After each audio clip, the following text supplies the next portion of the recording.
మహాదేవ శ్రీమాత్రే నమః. Welcome to our channel times భక్తి. 2025లో ఈ యొక్క మార్చ్ 29 ఉగాది తర్వాత శనైశ్వరుని యొక్క మార్పు, ఏప్రిల్లో ఏ గ్రహాల మార్పు లేక ఈ మేలో గురువు, రాహు, కేతువు, ఎస్పెషల్ గా కుజుడు, చాలా రోజుల కుజుడు ఒక రాశి నుండి ఒక నక్షత్రాన్ని, తన నక్షత్రాన్ని మార్చుకోబోతున్నాడు.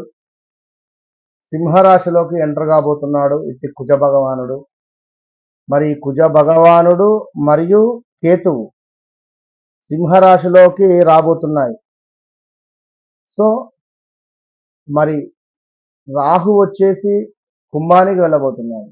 ఇన్ని రోజులు ద్వితీయాతు అంటే రెండో భావంలో ఉన్నటువంటి కేతువు మూలకంగా ఏదో బద్ధకస్తాలు, చిరాకుగా అనిపించడాలు, ఏదైనా విషయం తెలుసుకోవాలనుకున్నా కూడా అశ్రద్ధ కల్పించడము, అట్టి విషయాలపై ఎందరికో కూడా జ్ఞానాన్ని ఇచ్చినటువంటి కేతువు, కొందరికి అజ్ఞానాన్ని ఇచ్చినటువంటి కేతువు.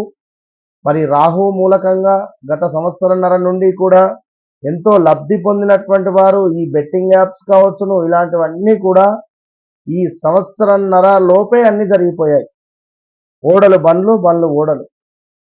మరి ఇప్పుడు ఈ మే నెలలో ఈ గ్రహాల మార్పు వలన మనకు ఏ రాశి వారికి ఏ విధమైనటువంటి పరిస్థితి ఉండబోతుంది? దయచేసి ప్రేక్షకులు కానీ, ఈ యొక్క సబ్స్క్రైబర్స్ కానీ ఒక్క మాట అర్థం చేసుకోండి. మీరు జన్మించినటువంటి సమయానికి ఏర్పడేటువంటి లగ్నము, దశ, అంతర్దశ, మహాదశ, భుక్తి అండ్ మీ చాటు అండ్ నవాంశ, ఇవన్నీ చూసుకుంటే మనకు 100కు 90% యాక్యురేట్గా ఉంటుంది. చాలు. సో సింహరాశి అనగానే నాది సింహరాశి అని భయపడాల్సిన పని లేదు. మకర రాశి అనగానే నాది మకర రాశి, అబ్బా సూపర్, నాకు ఏలినాటి శని వెళ్ళిపోయిందని సంతోషపడ్డా బాధ లేదు. మేషరాశి అనగానే అయ్యో నాకు ఏలినాటి శని అని చెప్పి బాధపడాల్సినటువంటి అవసరం లేదు. ఏదో ఒక సంఘటన జరుగుతుంది, జరగదని కాదు. జాబ్ రిలేటెడా లేదా మెరిటికల్ లైఫ్ సంఘటన మాత్రమే జరుగుతుంది ఏదో ఒకటి. అటు ఇప్పుడు ట్రావెల్ చేసే సందర్భంలో కారులో పెట్రోల్ అయిపోతుంది, అంత మాత్రాన మనం అయిపోయిందని బాధపడాల్సిన పని లేదు కదా. 1 కిలోమీటర్ దూరంలో పెట్రోల్ పంప్ ఉండొచ్చును, కాస్త ఇబ్బందే. మరి ఎర్రటి ఎండ ఉంది కావచ్చును, మరి నడిచి వెళ్ళి పెట్రోల్ తెచ్చుకొని కారులో పోసుకొని మళ్ళీ మనం వెళ్ళిపోవాలి, ఇంతే. కనుక ఏ రెమెడీ ఏంది, ఎట్లాంటిది అనేది ఎవరి జాతక రీత్యా అనేటువంటిది చూసుకొని ముందుకు వెళితే బాగుంటుంది. మరొక విషయము, నామకరణము అంటే జన్మనామం ప్రకారంగా పేరుండడం వేరు, వ్యవహారిక నామం ప్రకారంగా పేరుండడం వేరు. ఈ 2 రకాలుగా, ఇన్ని రకాలుగా చూసి మీకు అద్భుతమైనటువంటి జాతకం చెప్పాలి. కనుక సబ్జెక్ట్ ఉండేటువంటి వారిని నమ్మి ముందుకు వెళ్ళండి, మంచి ఫలితం ఉంటుంది. మరి ముందుగా కుంభరాశి. కుంభరాశి వారికి ఎంతో అత్యంత అద్భుతమైనటువంటి విషయం ఏమిటంటే గురుబలం. మీకు కుంభరాశి వారికి గురువు మీకు చాలా అంటే చాలా అద్భుతంగా ఈ సంవత్సరం ఉండబోతున్నాడు. సో జాగ్రత్తగా ఉండండి. ఎందుకు జాగ్రత్తగా ఉండండి అంటే భగవంతుని పట్ల కానీ, బ్రాహ్మణుల పట్ల కానీ, పూజ్యుల పట్ల కానీ కొంత ఈ యొక్క మనసులో తిట్టుకున్న, వారిని మనం దూషించినట్టుగా ప్రవర్తించిన వారిపై ఆ పరిణామము గురువు యొక్క ఎనర్జీ మనకు దూరం చేస్తుంది, అది గమనించుకోండి. సో గురువు యొక్క ఎనర్జీ మనకు దూరం అయితే అనుకున్న పనులు కొంతమేర అనుకున్నట్టుగా ముందుకెళ్ళాం. మరి శని యొక్క పీరియడ్ వల్ల, శని యొక్క మార్పు వల్ల మనకు ప్రతి విషయానికి కూడా ఒక దూషణలాగా ఉండే పరిస్థితి ఉంటుంది. ఇంటా బయట కుటుంబంలో కలహాలు ఏర్పడే పరిస్థితి ఉంటుంది. రాహు మీకు లగ్నాత్ రాబోతున్నాడు. ఇక్కడ రాహువు ఎంతో సంతోషంగా ఉంటాడు. సో మీకు లగ్నంలోకి రాహు రాబోతున్నాడు, సప్తమాతు కేతువు రాబోతున్నాడు. వివాహం కాని వారికి వివాహాలు జరిగేటువంటి పరిస్థితి ఉంది. ఎవరి జాతక రీత్యా అయితే రాహుగ్రహము గనుక వృచ్చికంలో ఉన్నట్టయితే చాలా ఇబ్బందికరమైనటువంటి పరిణామాలు, పరిస్థితులు అయితే ఉంటాయి, గమనించు.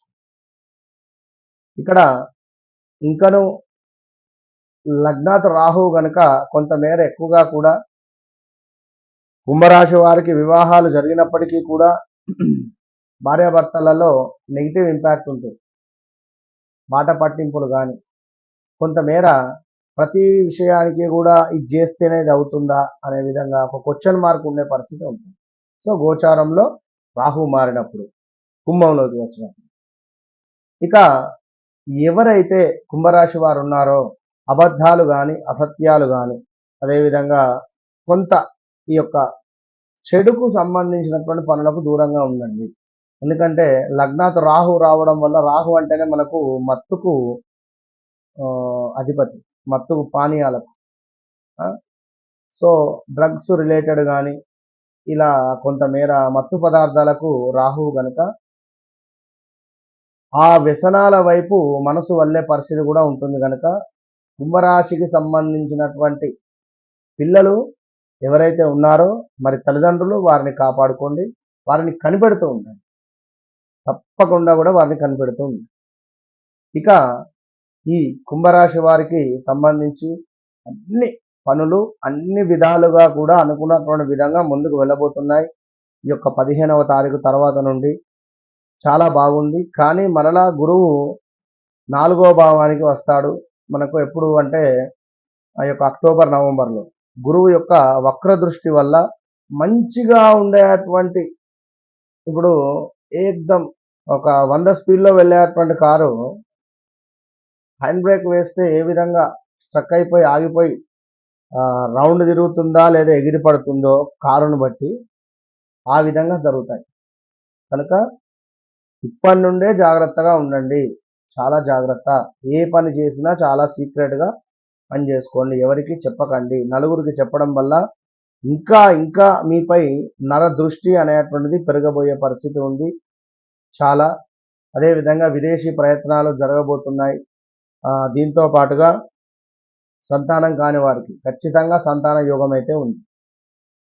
అదేవిధంగా చక్కటి ఉద్యోగం కానీ ఉద్యోగంలో మార్పులు చేర్పులు కానీ శని ఏమిటి అంటే కొంత మాట పట్టింపులు అయితే ఇవన్నీ ఉంటాయి, కానీ గురుబలం అయితే ఉంది కనుక గురువును మీరు కాపాడుకోండి అని నేను చెప్తున్నాను. వివాహం కాని వారికి వివాహము, సంతానం కాని వారికి సంతానము, రావాల్సిన ధనం ఏదైతే ఉందో అది కొంతమేర రికవరీ అవ్వడం కానీ ఏవో కొన్ని మనకు జాక్పాట్లు కూడా తగిలేటువంటి పరిస్థితులు కూడా ఉన్నాయి. కనుక ఇన్ని రోజులు ఎంతో ఇబ్బందిగా ఉన్న మీకు గురువు మీకు ఒక్కసారిగా కూడా ఒక ఏసీలో కూర్చుండబెట్టినట్టుగా ఉంటుంది. సో గురువు యొక్క అనుగ్రహాన్ని పొందాలి అంటే తప్పకుండా గురు చరిత్ర పారాయణం చేయండి. కుదిరితే ఒకసారి ఈ సంవత్సరం మొత్తం మీద ఆగస్టు సెప్టెంబర్ లోపు గానగాపూర్ కానీ మంత్రాలయం కానీ వెళ్ళి వచ్చేటువంటి ప్రయత్నం చేయండి. ఒక 9 గురువారాలు చక్కగా కూడా శనిగల మాల ఆంజనేయ స్వామి మెడలో వేయండి, తప్పకుండా మంచి ఫలితం ఉంటుంది. All the best.